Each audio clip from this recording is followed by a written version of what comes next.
আজকের ভিডিওতে আমরা শ্রবণ করব শ্রীপাদ পুণ্ডরীকাক্ষ শ্যাম দাস ব্রহ্মচারী প্রভুজির প্রদত্ত শ্রীমদ্ভগবদ্গীতা তৃতীয় অধ্যায় দ্বাদশ শ্লোকের উপর শ্রদ্ধেয় বক্তৃতা। হরে কৃষ্ণ, জয় শ্রীলা প্রভুপাদ। তো ভগবান কি বলছেন গীতাতে, যে যজ্ঞের ফলে সন্তুষ্ট হয়ে দেবতারা তোমাদের বাঞ্ছিত ভোগ্যবস্তু প্রদান করবেন, কিন্তু দেবতাদের প্রদত্ত বস্তু তাদের নিবেদন না করে যে ভোগ করে সে নিশ্চয়ই চোর। তাৎপর্য রয়েছে জগৎগুরু শিল প্রভুপাদ কৃত। জয় শিল প্রভুপাদ কি। সকলে মনোযোগ দিয়ে শুনবে। জীবের জীবন ধারণ করার জন্য যা কিছু প্রয়োজন তা সবই ভগবান শ্রী বিষ্ণুর নির্দেশ অনুসারে বিভিন্ন দেবদেবীরা সরবরাহ করেছেন।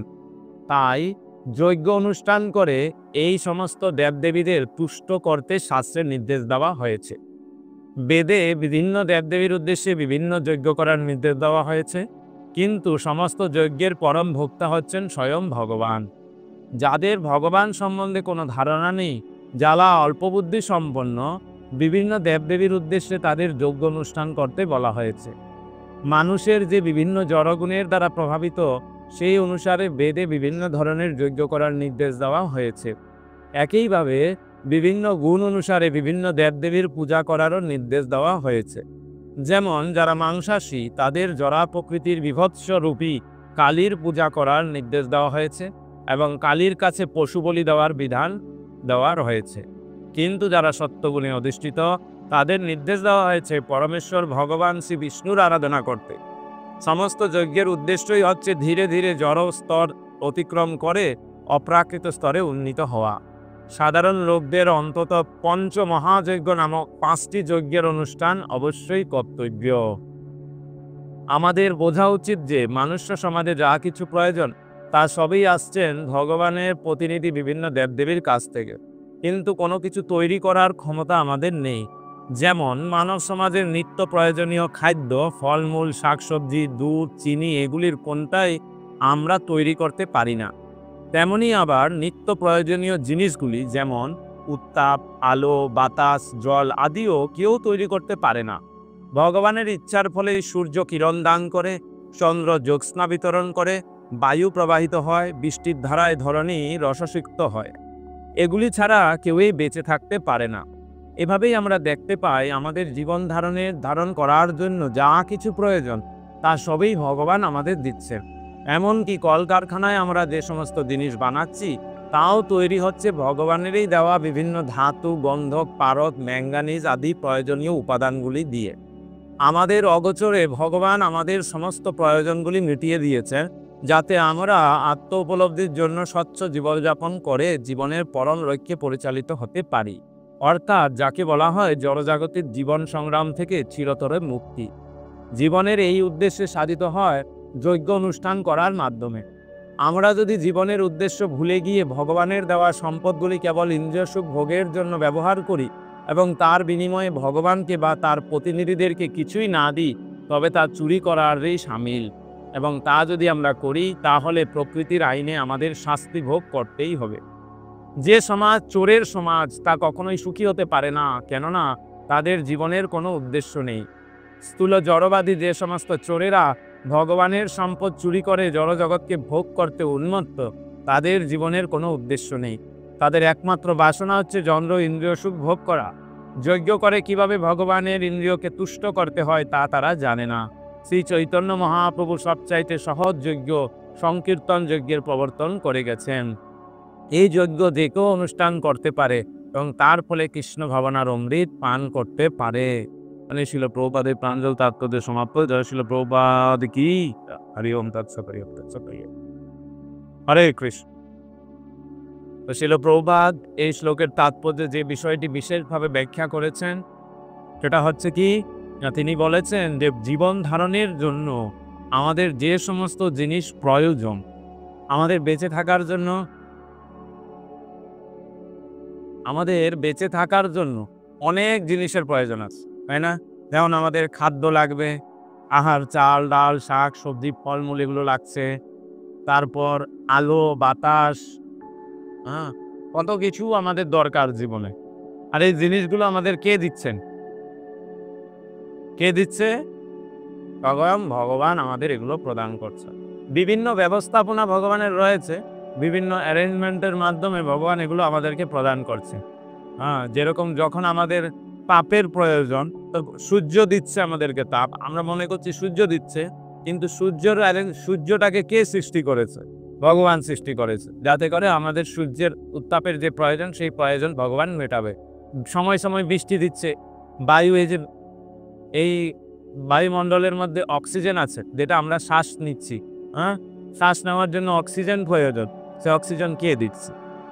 আমরা তৈরি করতে পারি? কেউ আমরা যদি বলি আমরা তৈরি করে নিব, লাগবে না, ভগবান আমাদের দরকার নেই, আমরা তৈরি করে নিব, তাহলে পারবে? হ্যাঁ, তো ভগবান এরকম বিভিন্ন রকম অ্যারেঞ্জমেন্ট করেছেন, এবং এই অ্যারেঞ্জমেন্টগুলো যাতে করে ভালো মতে পরিচালনা হয়, সব সঠিক মতে চলে, তার জন্য বিভিন্ন দেব দেবতাদের নিযুক্ত করেছে। বুঝতে পেরেছেন? যাতে করে সময় মতো সূর্য উঠে এবং সময় মতো সূর্য যাইবে, তার দায়িত্ব তিনি সূর্যদেবকে দিয়ে রেখেছেন। সূর্যদেবের এটা ডিউটি। সকালবেলা কয়টার সময় উঠবে, টাইম পুরো ফিক্স করা আছে। দেখেন পঞ্জিকাতে টাইম থাকে, এতটার সময় সূর্য উঠবে, আগে থেকে টাইম দেওয়া আছে। আর ঠিক সূর্য ওই সময় উঠছে। সূর্যাস্তের টাইম লেখা আছে, ওই সময় সূর্য অস্ত যাবে, আর সূর্য ওই সময় অস্ত যাচ্ছে। তার মানে কি, ওনাদের ডিউটি ফিক্স করে দেওয়া আছে, তুমি এতটার সময় উঠবে, এতটার সময় অস্ত যাবে, তুমি এই সময় বৃষ্টি করবে, এটা ইন্দ্রদের দেখছে। বুঝতে পারছেন? ধরতি মায়ের দায়িত্ব রয়েছে, ওনার ডিউটি দেওয়া আছে যে উনি ফসল উৎপাদন করবে, ঘাসপালা আদি উৎপাদন করবে, গাছ উৎপাদন করবে। তো এই সমস্ত ডিউটি বিভিন্ন দেব দেবতাদের ভগবান দিয়ে রেখেছেন। আর তারা তাদের ডিউটিগুলো একেবারে নিপুণভাবে, যথাযথভাবে পালন করছে, যার জন্য আমাদের জীবনটা অত সুন্দর পরিবেশে চলে যাচ্ছে, অত সুন্দর পরিস্থিতির মধ্যে দিয়ে চলে যাচ্ছে। এতে বিভিন্ন ধরনের সমস্যা আমাদের রয়েছে, কিন্তু বেঁচে থাকার সমস্যাটা আমাদের নেই। প্রতিদিন সকালবেলায় আমাকে বাঁচার জন্য অক্সিজেন লাগাতে হচ্ছে মুখে, এরকম হচ্ছে কি? হ্যাঁ, প্রতিদিন সকাল হয়ে গেছে কিন্তু সূর্য ওঠেনি, সুইচ দিতে হচ্ছে যাতে করে সূর্যটা জ্বলে, এরকম হচ্ছে কি? এগুলো দরকার হচ্ছে। ভগবান সব অ্যারেঞ্জমেন্ট করে রেখেছে। এইভাবে বিভিন্ন দেবদেবীরা আমাদেরকে বিভিন্নভাবে বিভিন্ন রকমের ফেসিলিটিস দিচ্ছেন। যদিও ভগবানের ইচ্ছার মাধ্যমেই ওনারা দিচ্ছেন, কিন্তু ওনারা দিচ্ছেন ওনাদের ডিউটি। এবার দেবদেবীরা যেহেতু আমাদেরকে কিছু ফ্যাসিলিটিস দিচ্ছে, তো ওই ফ্যাসিলিটিস বা ওই সুবিধাগুলির বিনিময়ে আমাদের কিছু দেওয়া উচিত দেবদেবতাদের। উচিত কি না? আমরা বলতে পারি সমস্ত চাল, এই যে ধানের ভিতরে চাল, এটা কে সৃষ্টি করেছে? কে করেছে? দেখি কার কার মুখ আছে বলুন তো, কে সৃষ্টি করেছে? ওই নাই মুখ, সাউন্ড, গলা কার কার আছে? আমি বিনা মাইকে বললেও সবাই শুনতে পারবে। পাচ্ছেন শুনতে? দেখি বলুন তো, কে সৃষ্টি করেছে ধানের ভিতর চাল? ও কি সৃষ্টি করেছে? আর হরে কৃষ্ণ, এই মাইটি বন্ধ হয়ে গেছে। হ্যাঁ, প্রভু বলছে মা লক্ষ্মী সৃষ্টি করেছে। আর ধানের ভিতর চাউলটা কে সৃষ্টি করছে? ভগবান সৃষ্টি করছে। তা আমরা যদি দোকানে গিয়ে বলি, এটা কি তোমার চাউল? এটা ভগবান সৃষ্টি করেছে। আর ভগবানের সৃষ্টিতে সবার সমান অধিকার আছে, তো তুমি কেন পয়সা নিতে? আমি নিয়ে নিব চাল, হবে? হবে তো না। যদিও সবকিছু ভগবানেরই সৃষ্টি, তথাপি যেহেতু দোকান থেকে যখন আমরা চাল আনতে যাচ্ছি, তার বিনিময়ে আমাদেরকে কিছু পয়সা দিতে হচ্ছে, ঠিক না? তো সবকিছুই ভগবানের সৃষ্টি। আলো, বাতাস, বৃষ্টি, জল, বায়ু সব ভগবানের সৃষ্টি। কিন্তু তথাপিও যেহেতু দেবতারা আমাদেরকে এই সমস্ত জিনিস সরবরাহ করছে, তার জন্য দেবতাদের আমাদের উপর একটা ঋণ রয়েছে, যে তারা আমাদেরকে দিচ্ছে। সূর্যদেব সকালবেলা রৌদ্র দিচ্ছে, বরুণদেব ইন্দ্রদেব বৃষ্টি দিচ্ছে।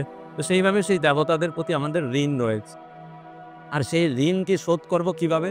দোকানদারকে তো পয়সা দিয়ে দিলাম, কিন্তু দেবতারা যে সুবিধা দিচ্ছে সেইটা আমরা কিভাবে ঋণ শোধ করব? তো সেই ঋণ শোধ করার উপায় শাস্ত্রে বলেছে বা বেদে বলা হয়েছে যজ্ঞ। আমাদেরকে কি যজ্ঞ করতে হবে? যজ্ঞের মাধ্যমে দেবতাদের ঋণ শোধ করা যায়। বোঝা যাচ্ছে? এর জন্য আমাদের প্রত্যেকের জীবনে কি করতে হবে? কি করতে হবে? যজ্ঞ করতে হবে।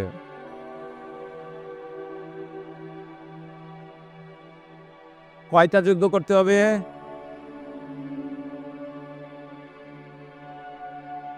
কয় প্রকারের যজ্ঞ করতে হবে?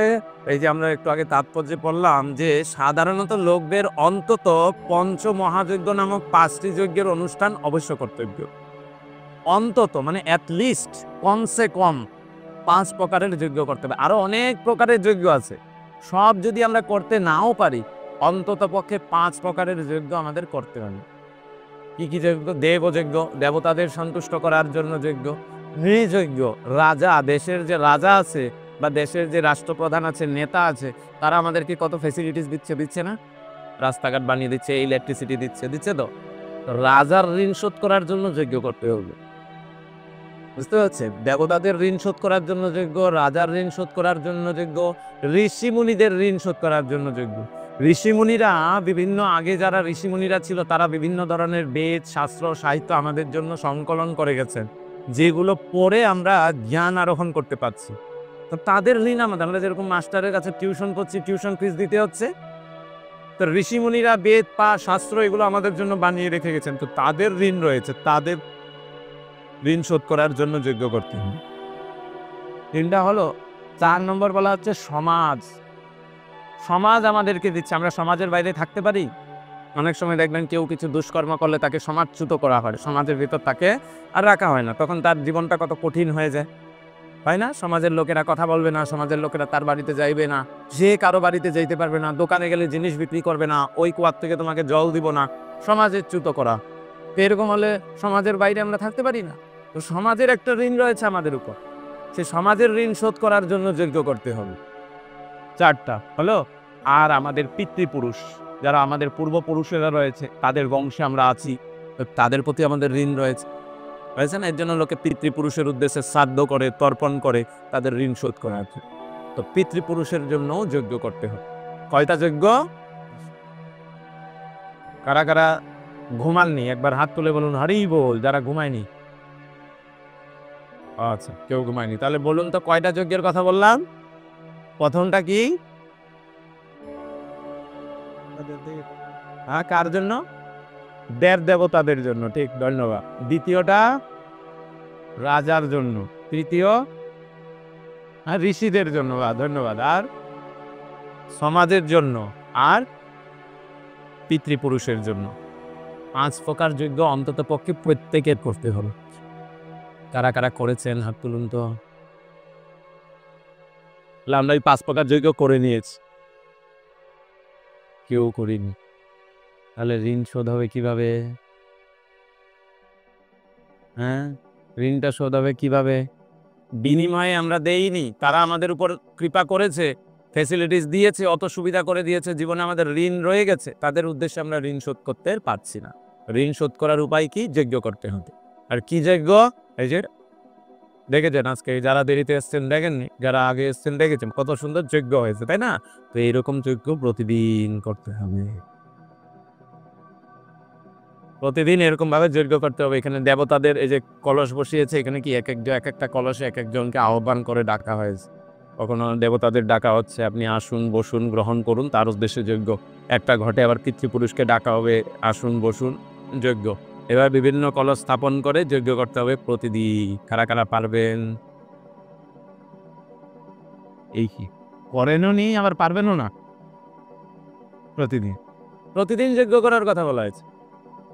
দেখুন, এই যে যজ্ঞ আমরা করেছি, যজ্ঞ বিভিন্ন রকমের হয়। এই যে যজ্ঞ হয়েছে এটাকে বলা হয় দ্রব্যময় যজ্ঞ। কি যজ্ঞ? দ্রব্যময় যজ্ঞ। দ্রব্য মানে হচ্ছে কি? সামগ্রী, বস্তু, সামগ্রী। এই যজ্ঞ অগ্নিকুণ্ডে, যজ্ঞকুণ্ডে অগ্নিকে আহ্বান করে, তার মধ্যে সামগ্রী প্রদান করা হচ্ছে। দেখেছেন তো, যখন সোয়াহা করে বিভিন্ন রকমের পঞ্চশস্য, ফল মূল, ঘি ইত্যাদি যজ্ঞের মধ্যে আহুতি দেওয়া হয়, এগুলোকে দ্রব্য যজ্ঞের মধ্যে দিচ্ছে। এর জন্য এই যজ্ঞকে বলা হয় দ্রব্যময় যজ্ঞ। কিন্তু আমরা জানি এই যজ্ঞ প্রতিদিন আমাদের পক্ষে করা সম্ভব না। এটা সম্ভব নেই, এটা কোনো কথা হলো না।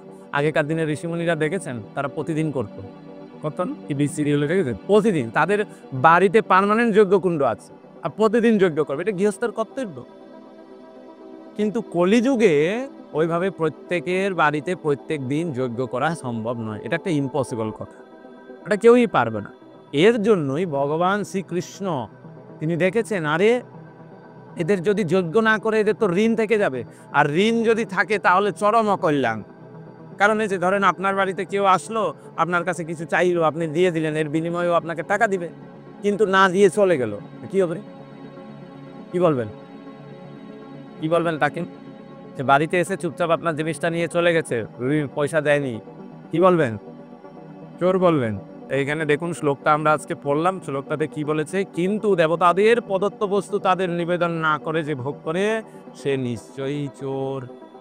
স্তেনা যো ভুংতে স্তেনা এবচর। স্তেনা মানে হচ্ছে চোর, সংস্কৃত শব্দ স্তেনা। যে দেবতাদের উদ্দেশ্যে তুমি যজ্ঞ করছো না, তাদের ঋণ তুমি শোধ করছো না, তারা দিচ্ছে তোমাকে, তুমি এটা বিনিময় না দিয়ে নিজে ভোগ করছো শুধু, তাহলে তুমি চোর। আর ওপার তাৎপর্য বলেছেন যে যে সমাজ চোরের সমাজ তা কখনোই সুখী হতে পারে না, কেননা তাদের জীবনের কোনো উদ্দেশ্য নেই। চোরের সমাজ যেখানে সবাই চোর, সেখানে কেউ সুখে রাখতে পারে? আপনি ভালো কিছু একটা চুরি করে আনবেন, আমি ধরেন চোরের সমাজে আছি, আমিও একটা চোর, আপনিও একটা চোর, সবাই আমরা চোর। আমি ভালো কিছু একটা চুরি করে বাড়িতে নিয়ে আসছি, মনে মনে খুব খুশি, আজকে একটা বেশ ভালো জিনিস পেয়েছি, রাখছি না রাখছি, আবার ওদিক থেকে কেউ অন্য কেউ চুরি করে নিয়ে গেল, কারণ সবাই চোর। শান্তিতে থাকা যাবে? হ্যাঁ, ওই একটা জায়গা আছে, আমি টিভিতে দেখাই না, চোর বাজার, হ্যাঁ, সেখানে সব চুরি করা মাল বিক্রি করা যায়, চুরি করা মাল কিনতে পাওয়া যায়। তো এক ব্যক্তি সেখানে চুরি করতে গেছে, দোকানের বাইরে লেখা আছে, কাঁচ টাচ দিয়ে সাজানো দোকান, বাইরে লেখা আছে স্যান্ডেল নিয়ে ভিতরে আসবেন না।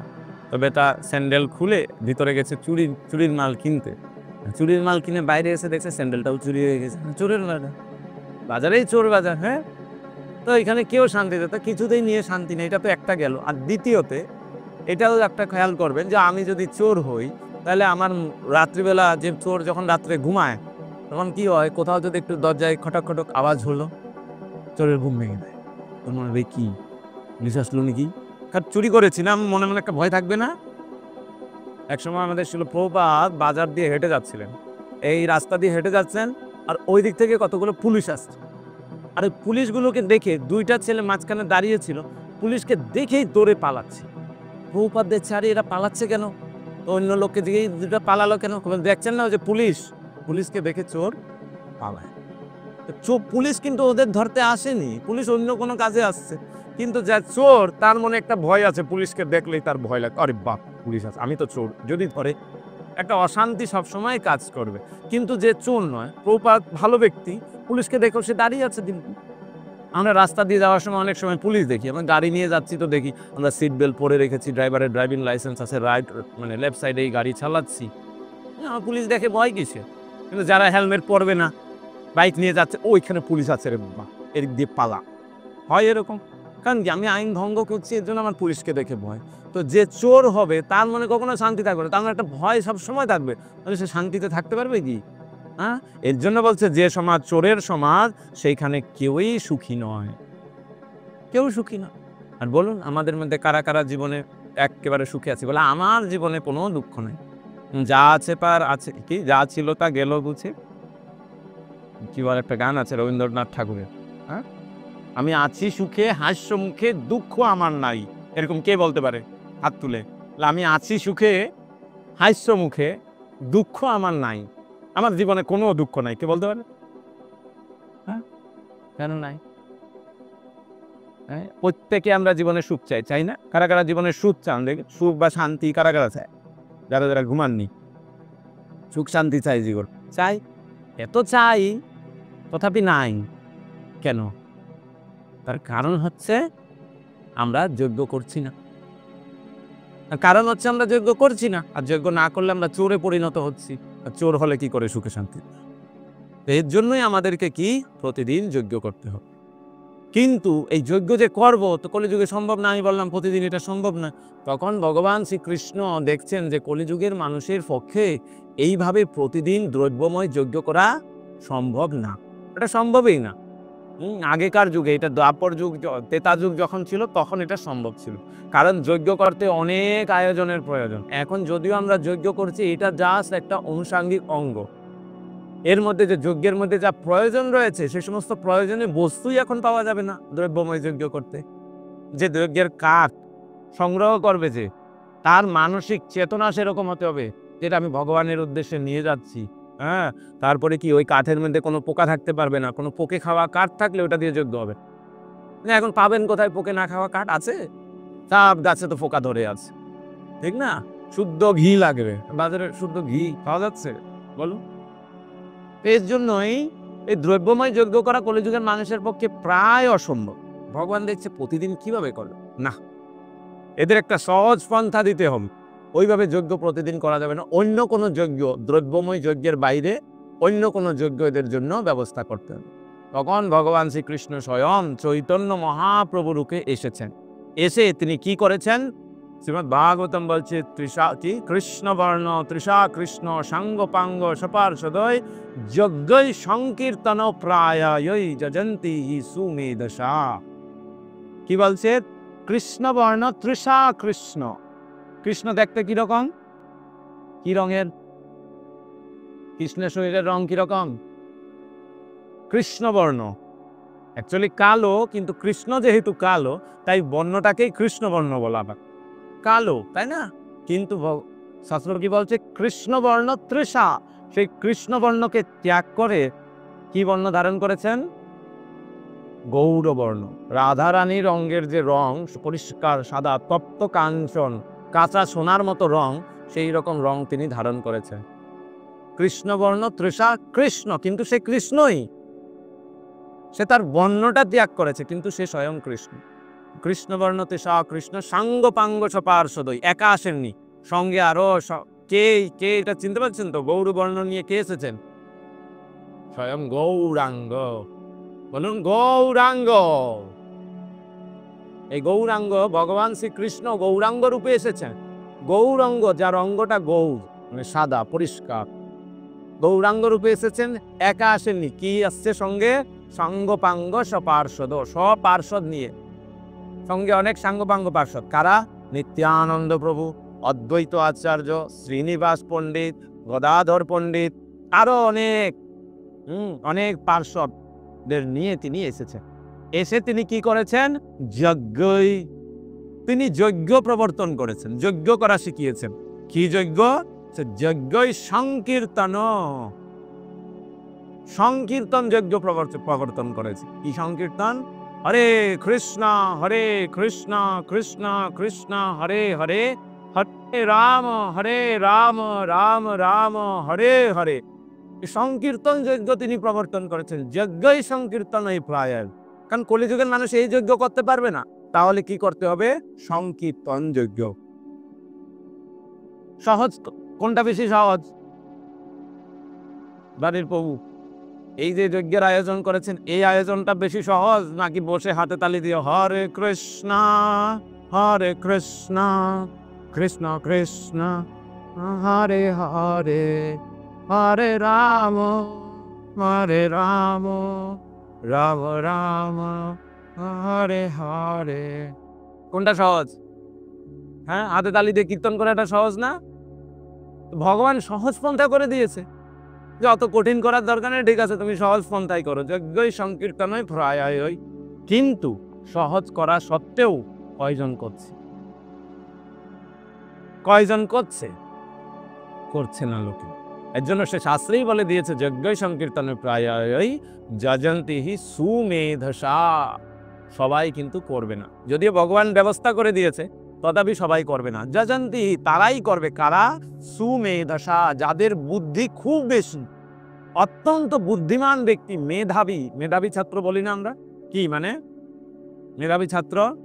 ব্রিলিয়ান্ট স্টুডেন্ট, ব্রিলিয়ান্ট, খুব ইন্টেলিজেন্ট। আর এখানে বলছে মেধসা না, সুমেধসা, যাদের বুদ্ধি ইন্টেলিজেন্ট থেকেও বেশি। অত্যন্ত যারা বুদ্ধিমান ব্যক্তি তারাই করবে, অন্য কেউ করবে। যদিও পন্থা সহজ, কিন্তু তথাপি লোকে গ্রহণ করছে না। হ্যাঁ, বুদ্ধিমান হতে হবে, তাইলেই কৃষ্ণকে ভজনায় পড়বে বা এই সংকীর্তন যজ্ঞে তারা অংশগ্রহণ করবে। বোঝা গেল? এর জন্যই এই যে শাস্ত্র বলছে প্রতিদিন যজ্ঞ করো। প্রতিদিন আমরা এইভাবে যজ্ঞ করতে পারবো না, ঠিক আছে, বছরে একদিন, 6 মাসে একদিন আমরা এটাও যজ্ঞ প্রয়োজন রয়েছে। দ্রব্যময় যজ্ঞ, ভগবানকে যজ্ঞের মাধ্যমে সন্তুষ্ট করা যায়। আরো এই শ্লোকগুলো পরে আছে, সেইগুলোতে আমরা যদি পড়ি, দেখলে আমরা বুঝতে পারবো যে কেন এই যজ্ঞের প্রয়োজন, যজ্ঞের প্রভাবে বৃষ্টি হয়, বৃষ্টির প্রভাবে শস্য উৎপন্ন হয়, সেই শস্য ভাবছি আমরা জীবন ধারণ করি, তাই না? তো এইরকম ভাবে শাস্ত্রের গীতাতে বর্ণনা রয়েছে, এর জন্য যজ্ঞের প্রয়োজন রয়েছে। কিন্তু এটা প্রতিদিন সম্ভব নয়। প্রতিদিন আমরা মাসে একদিন, বছরে একদিন বা 6 মাসে একদিন আমরা এই যজ্ঞ করব। কিন্তু প্রতিদিন কি করব? প্রতিদিন বলছে সংকীর্তন যজ্ঞ করো, প্রতিদিন কৃষ্ণ নাম কীর্তন করো। আর কৃষ্ণ নাম কীর্তন করা নয়, এছাড়াও আরো সহজ পন্থায় যজ্ঞ রয়েছে। মানে এটাই সবচেয়ে সহজ, কিন্তু আরো সহজ সহজ পন্থাও আছে যজ্ঞ করার। কিরকম না, এই যে যজ্ঞ করা হচ্ছে, যজ্ঞ করার আসল উদ্দেশ্য হচ্ছে কি? এখানে প্রভুপাদ বলছেন যে যজ্ঞ করার আসল উদ্দেশ্য হচ্ছে পরমেশ্বর ভগবান শ্রীকৃষ্ণকে সন্তুষ্ট করা। এই যজ্ঞের উদ্দেশ্য হচ্ছে কৃষ্ণকে সন্তুষ্ট করা। ভগবান শ্রীকৃষ্ণ স্বয়ং গীতায় 5ম অধ্যায়ের 29 নম্বর শ্লোকে বলেছেন, ভক্তারাম যজ্ঞ তপসাম। সমস্ত যজ্ঞের উদ্দেশ্য, সমস্ত যজ্ঞের পরম ভোক্তা হচ্ছে আমি, ভগবান শ্রীকৃষ্ণ বলছেন। তার মানে যজ্ঞ আমরা কেন করব? কৃষ্ণকে সন্তুষ্ট করার জন্য। বোঝা যাচ্ছে? কৃষ্ণকে সন্তুষ্ট করার জন্য আমরা যজ্ঞ করব। এবার কৃষ্ণকে সন্তুষ্ট করার জন্য অন্য যা কিছু করি সেটাও যজ্ঞের মতোই ফল প্রদান করে। কারণ যজ্ঞ করে আমি কৃষ্ণকে সন্তুষ্ট করব, অন্যভাবেও যদি আমি কৃষ্ণকে সন্তুষ্ট করি সেটাও যজ্ঞেরই ফল পায়। সেটা গীতাতেই আছে। আপনারা 3 নম্বর শ্লোকের 13 নম্বর শ্লোকের 3য় অধ্যায়ের 13 নম্বর শ্লোকের তাৎপর্য যদি পড়েন তাহলে দেখবেন এখানে লেখা আছে, এই ধরনের ভক্তরা শ্রবণ, কীর্তন, স্মরণ, আর্চন আদি বিবিধ ভক্তির অঙ্গের দ্বারা সর্বক্ষণেই যজ্ঞ অনুষ্ঠান করছেন এবং এই সমস্ত অনুষ্ঠানের ফলে তারা কখনোই জড় কলুষতার দ্বারা প্রভাবিত হয় না। বুঝতে পারছেন কি বলছে? যে ভগবানকে সন্তুষ্ট করার জন্য যে যা কিছু করছে সবকিছুই যজ্ঞ হয়ে যাচ্ছে। এই যে এখন আপনারা বসে কৃষ্ণ কথা শুনছেন, শ্রবণ, আর আমি কি করছি? কীর্তন। আমি কীর্তন করছি, আপনারা শুনছেন, তাই না? আর এখানে হলো প্রভুপাদ বলছেন শ্রবণ, কীর্তন, স্মরণ। আর যখন শুনছেন তখন মনে মনে কৃষ্ণের কথা মনে পড়ছে কৃষ্ণের কথা একটু স্মরণ হয়ে যাচ্ছে। তো বলছে এগুলো সবই হচ্ছে এক এক ধরনের যজ্ঞ। এগুলো সবই হচ্ছে এক এক ধরনের যজ্ঞ। বুঝতে পারছেন?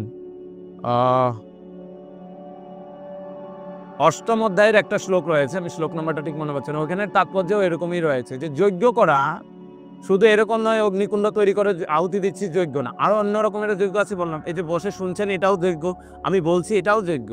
কেউ আছে ভগবানের জন্য রান্না করে না? ভগবানের জন্য রান্না করছে। রান্না করার আসল উদ্দেশ্য কি? সে রান্নাটা কাকে দিবে? ভগবানকে দিবে। তাহলে ভগবান সন্তুষ্ট হবে। তো বলছে রান্না করাটাও এক ধরনের যজ্ঞ। মানে যেটার মাধ্যমেই ভগবানকে সন্তুষ্ট করা যায় সেটাই যজ্ঞ। তো কেউ ভগবানের মন্দির ঝাড়ু দেয়। কার মন্দির? ঝাড়ু দিলে কে সন্তুষ্ট হবে? তার মানে মন্দির ঝাড়ু দেওয়াটাও এক ধরনের যজ্ঞ। বুঝতে পারছেন? ভগবানের বাসন মাজছে কেউ, তাহলে বাসন মাজলে কে সন্তুষ্ট হবে? ভগবানের বাসন মাজছি, তাহলে ভগবান সন্তুষ্ট হবে।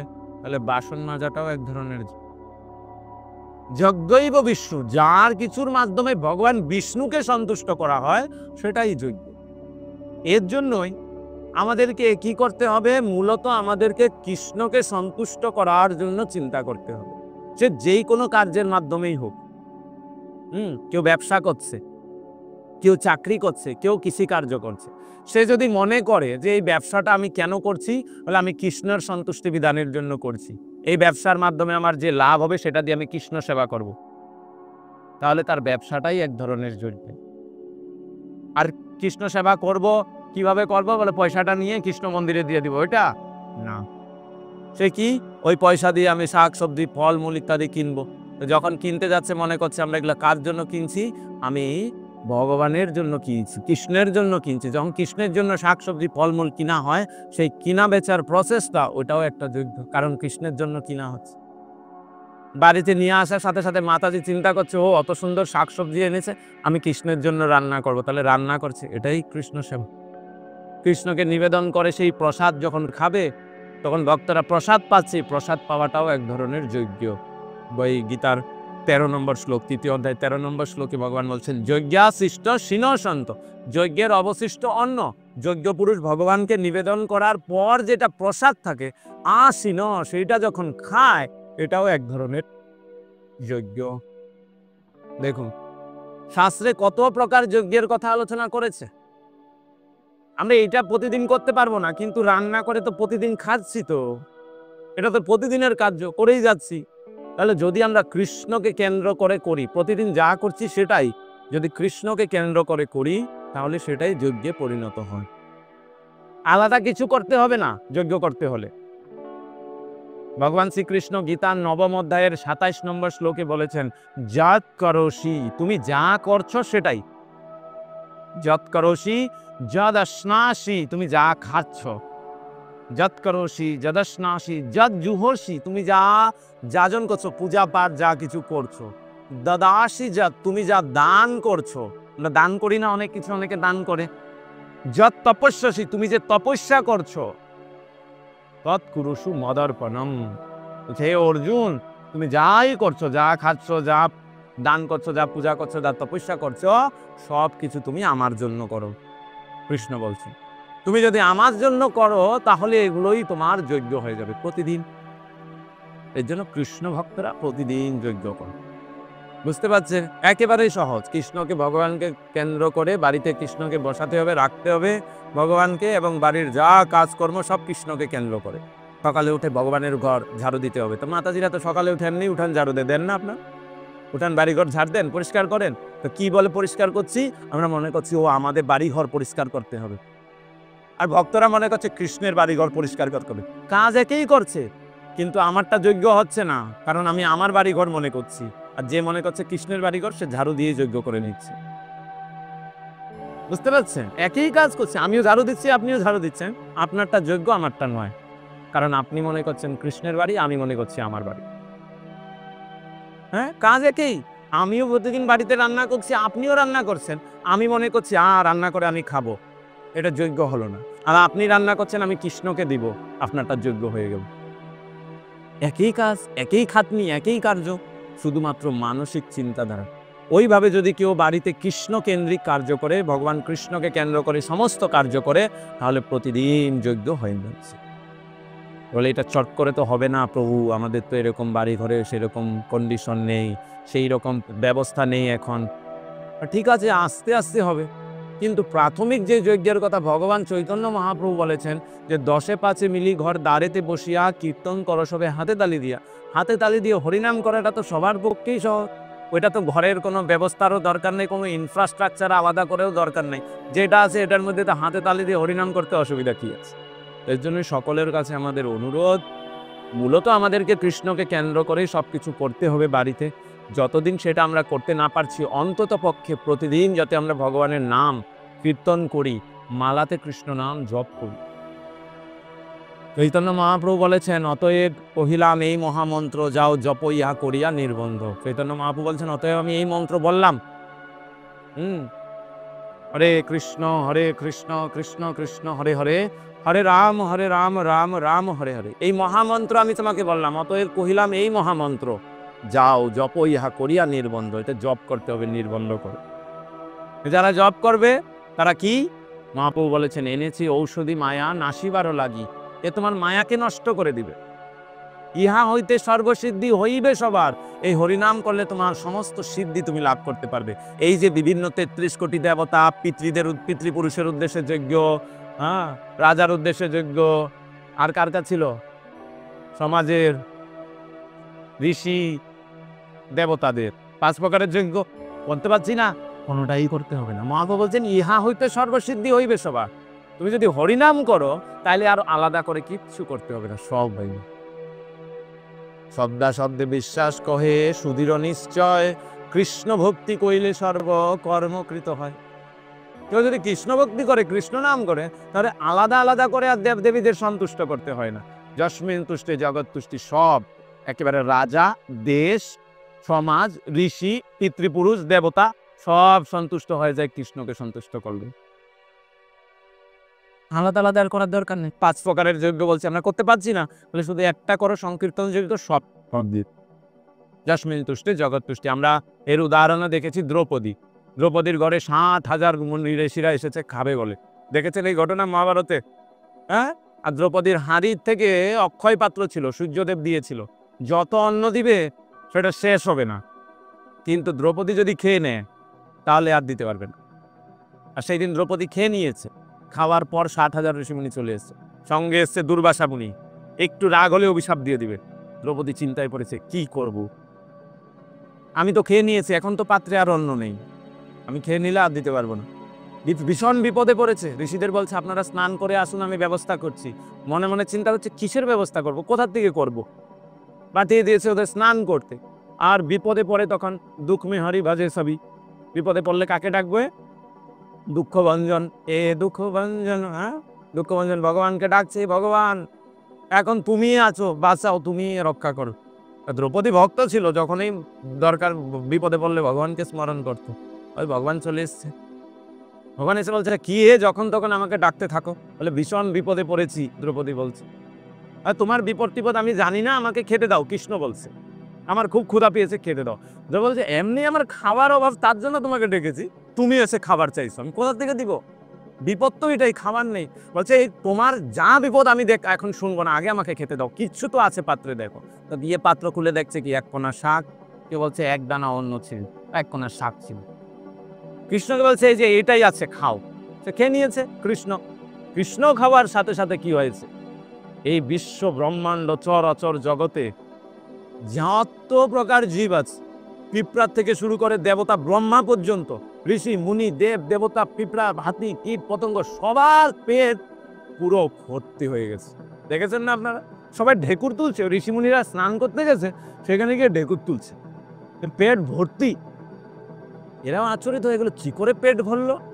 আর চিন্তা করছে, এখন দ্রৌপদী তো আয়োজন করে বসে আছে, আমরা যদি গিয়ে খেতে না পারি তাহলে তো দ্রৌপদী আমাদের অভিশাপ দিবে। সেই ভয়ে ঋষিরা নদীর থেকেই পালিয়ে গেছে, আর ফিরেই আসেনি। তাহলে দেখুন, কৃষ্ণকে সন্তুষ্ট করেছে, তাও এক দানা অন্ন দিয়ে। কৃষ্ণকে সন্তুষ্ট করার জন্য 56 ব্যঞ্জন লাগবে না, এক দানা অন্ন দিয়েছে কৃষ্ণকে, সেইটা খেয়ে কৃষ্ণ সন্তুষ্ট হয়েছে। আর কৃষ্ণ সন্তুষ্ট হয়ে দেখুন, যস্মিন তুষ্টে জগৎ তুষ্টি, সারা জগৎ তুষ্ট হয়ে গেছে। সেই রকম কৃষ্ণকে ভজনা করা বুদ্ধিমান, নাকি এক দেবতাদের উদ্দেশ্যে আলাদা, রাজার উদ্দেশ্যে আলাদা, সমাজের উদ্দেশ্যে আলাদা, পিতৃপুরুষের উদ্দেশ্যে? কোনটা বুদ্ধিমানের কাজ? কোনটা বুদ্ধিমানের কাজ? একটা করলে যদি সব হয়, তাহলে আমি সব কেন করতে যাইব? ঠিক না? এর জন্যই বুদ্ধিমানের তারাই যারা কৃষ্ণ ভজন করে। কৃষ্ণ নাম হরিনাম বড়ই মধুর, যে জন কৃষ্ণ ভজে। আপনারা জানেন, যে জন কৃষ্ণ ভজন করে সে চতুর, তার অত কিছু করতে হয় না, একজনকে ডাকলেই হয়ে যাচ্ছে। এর জন্য আমরা বুদ্ধিমান সবাই হতে চাই। কেউ বোকা হতে চায়? সবাই বুদ্ধিমান হতে চায়, তাই না? বুদ্ধিমান হতে চাইলে কৃষ্ণ নাম করুন, কৃষ্ণ ভজন করুন, এভাবেই আপনাদের জীবন সার্থক হবে। আমরা সকলের কাছে অত্যন্ত কৃতজ্ঞ যে আপনারা খুব সুন্দর বসে শুনেছেন। এত সময় আমরা ভগবানের কীর্তন করেছি, ভগবানের ভোগ ইতিমধ্যেই লেগে গেছে।